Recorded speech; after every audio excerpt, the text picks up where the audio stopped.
आज की कहानी कर्ज या सौदा। रमेश, एक छोटे व्यापारी, ने अपनी दुकान को चलाने के लिए धीरज नामक साहूकार से कर्ज लिया था। धीरज एक उम्र दराज, बदसूरत और लालची आदमी था, जो पैसे के बल पर लोगों को अपने नियंत्रण में रखने का आदी था। हालांकि धीरज का असली उद्देश्य केवल ब्याज कमाना नहीं था। उसकी बुरी नजर रमेश की जवान और सुंदर बेटी आरती पर थी।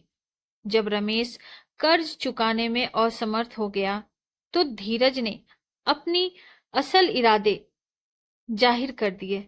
उसने कहा, यदि तुम अपनी बेटी की शादी मुझसे करा दो, तो मैं तुम्हारा पूरा कर्ज माफ कर दूंगा। न कोई ब्याज देना पड़ेगा और न ही मूलधन।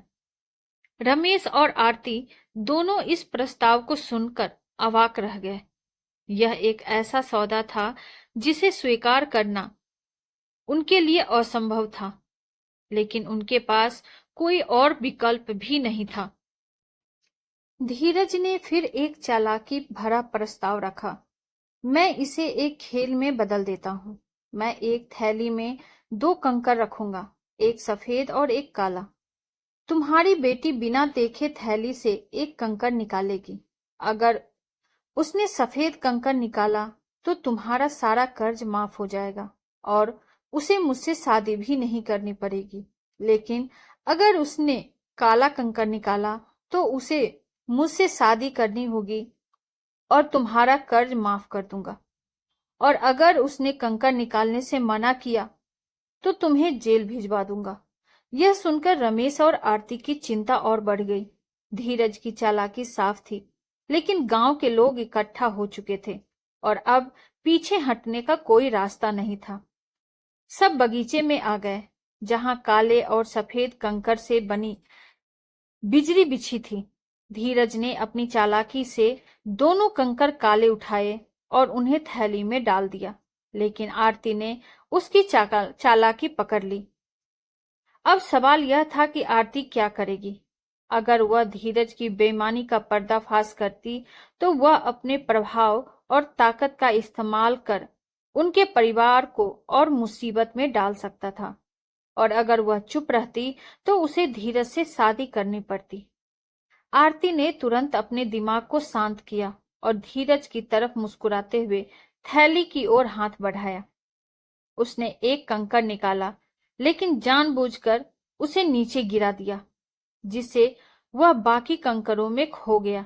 आरती ने बड़ी मासूमियत से कहा, ओह, मैं गलती से कंकर गिरा बैठी। अब आप जो बचा हुआ कंकर थैली में देख सकते हैं, उसे यह पता चल जाएगा कि मैंने कौन सा कंकर निकाला था। धीरज स्तब्ध रह गया, क्योंकि थैली में केवल काला कंकर था। इसका मतलब था कि आरती ने सफेद कंकर निकाला था, जो असल में वहां था ही नहीं। धीरज ने अपनी बेईमानी को छिपाने के लिए स्वीकार कर लिया कि आरती ने सफेद कंकर निकाला है। इस तरह आरती ने अपनी सूझबूझ से न केवल धीरज से बचाव कर लिया, बल्कि अपने पिता का कर्ज भी माफ करवा दिया। धीरज का चेहरा लटक गया और उसे अपनी हार स्वीकार करनी पड़ी। गांव में हर कोई आरती की चतुराई की प्रशंसा करने लगा और यह कहानी सभी के बीच चर्चा का विषय बन गई। दोस्तों, कठिन से कठिन परिस्थितियों में भी एक शांत दिमाग और बुद्धिमानी से जीत हासिल की जा सकती है।